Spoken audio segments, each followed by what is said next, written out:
باسی صاحب مجھے بتائیے گا، تلسی گیبٹ کے دورے بھارت کامیاب رہا؟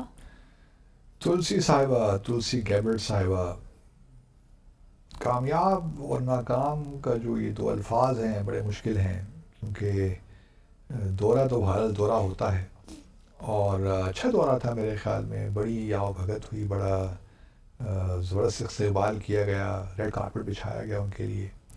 لیکن میں مبارکباد تو دیتا ہوں بھارت کو کہ جو کام کرتے ہیں اپنے طور پہ ٹھیک ہی کرتے ہیں اور صحیح آرگنائز طریقے سے کرتے ہیں. اب یہ رئیسینہ ڈائلاگ جو ہوا ہے، جو ہر سال ہوتا ہے، جی یہ منسٹری آف ایکسٹرنل افیئرس کرتی ہے، اور وہاں پہ ایک تھنک ٹینک کے ساتھ کولیبوریٹ کر کے وہ کرتے ہیں.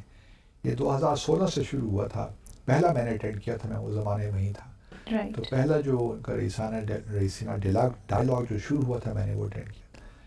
لیکن اس کے بعد سے اب یہ بیرخم نوا ہے، تو اس میں بڑے اچھے پوری دنیا سے لوگ آئے ہوئے تھے اس ڈائلاگ میں. ہمارے یہاں بھی ہوتے ہیں نا ڈائلاگ، کوئی کیسے ہوتے ہیں، وہی اسپیکرز بار بار آ جاتے ہیں، وہی تھیمز بار بار آ جاتی ہیں، کوئی انوویشن نہیں ہے ہمارے یہاں، اور آؤٹ کم بھی کچھ کریٹو خاص تھنکنگ نہیں ہے، نظر آتا. اور پھر اتنی لیک آف کوآرڈینیشن ہوتی ہے کہ پرائم منسٹر کوئی بیان دے دیتے ہیں اور آرمی چیف کوئی بیان دے دیتے ہیں. یہ 2022 میں ہم نے دیکھا تھا.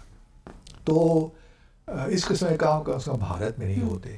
اور پھر وہاں تھنک ٹینکس کا کلچر بڑا زبردست بن گیا ہے. ہمارے یہاں تھنک ٹینکس جو ہیں سو کالڈ، وہ تو بس ایونٹس مینیج کرتے ہیں. ایک سیمینار کروا دیا، وہی چہرے بار بار، کوئی کانفرنس کروا دی، وہی چہرے بار بار، کوئی جدت نہیں. لیکن بھارت میں دیکھیے نا، اس دفعہ جو اس سال پچھلے ہفتے جو ڈائلاگ ہوا ہے، اس میں نیوزی لینڈ کے پرائم منسٹر چیف گیسٹ تھے، اس کے علاوہ پوری دنیا سے لوگ آئے ہوئے تھے، اور تقریباً 20-25 کے قریب جو انٹیلیجنس چیفs تھے وہ بھی آئے ہوئے تھے، اور ان کا ایک سیپریٹ کنکلیو بھی ہوا، میٹنگ بھی ہوئی، جس میں تلسی گیبٹ نے بھی شامل تھیں. کیونکہ تلسی گیبٹ ڈائریکٹر ہے نیشنل انٹیلیجنس کی، اور نیشنل انٹیلیجنس کا مطلب یہ ہے کہ 18 جو انٹیلیجنس ایجنسیز ہیں وہ ان کے انڈر ان کو رپورٹ کرتی ہیں. تو یہ بڑی امپورٹنٹ شخصیت ہیں اس حوالے سے. لیکن تلسی گیبٹ کو انہوں نے جہاں اجیت دوول سے ملاقات ان کی ہوئی، وہاں انہوں نے ڈیفنس منسٹر سے ہی ملاقات کی، اس طرح ڈاکٹر جے شنکر جو ان کے ایکسٹرنل افیئرس منسٹر ان سے ملاقات کی، اور پھر ان کی کال مودی پہ بھی ہوئی. بنگلہ دیش کے بارے میں انہوں نے قدر یہ کہا کہ جی ہمیں پریزیڈنٹ ٹرمپ جو ہیں وہ جو اسلامسٹ ہیں، اسلامسٹ کا لفظ انہوں نے استعمال کیا.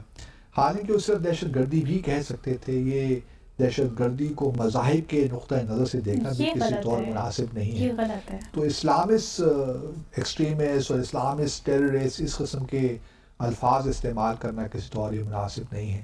تو بنگلہ دیش کے بارے میں انہوں نے کہا کہ پریزیڈنٹ ٹرمپ از کنسرنڈ کہ جو مائنورٹیز کے بنگلہ دیش میں جو کچھ ہو رہا ہے. تو یہ بھارت نے ایک اور بنگلہ دیش پہ نیریٹو بنانا شروع کیا ہوا ہے، بڑے عرصے سے ہم جانتے ہی ہیں.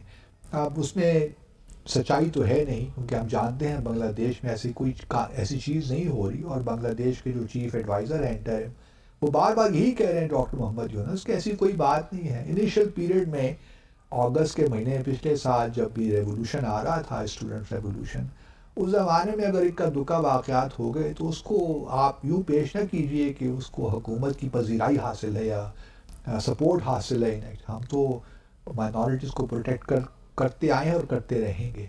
تو یہ تلسی گیبٹ کا ایک اچھا وزٹ تھا. اب دیکھنا یہ ہے کہ پاکستان کب آتی ہیں. یہ بھی امپورٹنٹ ہے، کیونکہ بائیڈن صاحب کے زمانے میں تو جو تعلقات کی نوعیت تھی کوئی اتنی اچھی نہیں تھی. پریزیڈنٹ بائیڈن نے تو ہمیں کوئی لفٹ نہیں دی، بلکہ خود کیا نہ کبھی فون کیا، نہ اپنے سیکرٹری خارجہ کو کبھی بھیجوایا. اینٹونی بلنکن کو بھی پاکستان نہیں آیا 4 سال، تو ہمارا وہ ہائی لیول پہ انٹریکشن نہیں ہو سکا. ڈپٹی سیکرٹری لیول پہ شاید آئی تھی ان کی، لیکن وہ بھی بس ایک تھا، لیکن اس کے علاوہ کوئی انٹریکشن نہیں. اب ہم امید کرتے ہیں کہ ٹرمپ کے زمانے میں، ٹرمپ صاحب کے اگلے 4 سال میں کچھ ہم ایسا کریں گے جس سے پاکستان اور امریکہ کے جانب درمیان ایک انٹریکشن کہیں راستہ کھلے. وہ کہ بہت مشکل لگ رہا ہے، لیکن کھلنا چاہیے. لیکن اس کو ہرگز اس طرح پیش نہیں کرنا چاہیے کہ ہمارے جو چین کے ساتھ تعلقات ہیں ان پہ کسی قسم کا اس کی کاسٹ پہ ہو، یا اس پہ کسی قسم کا کسی شک پیدا ہو، شک و شبہات پیدا ہو، کیونکہ یہ بات ہمیں یاد رکھ لینی چاہیے کہ، اور ہم پہلے بھی یہی کہتے رہے ہیں کہ پاکستان اور چین کے تعلقات وہ بہت اہمیت کے حامل ہیں اس وقت ہمارے لیے، بلکہ بہت عرصے سے، اور ہماری جو ایک تعلق کی نوعیت بنی ہے وہ اسٹریٹجک نوعیت ہے، اس کو ہم کیجولی نہیں ہینڈل کر سکتے۔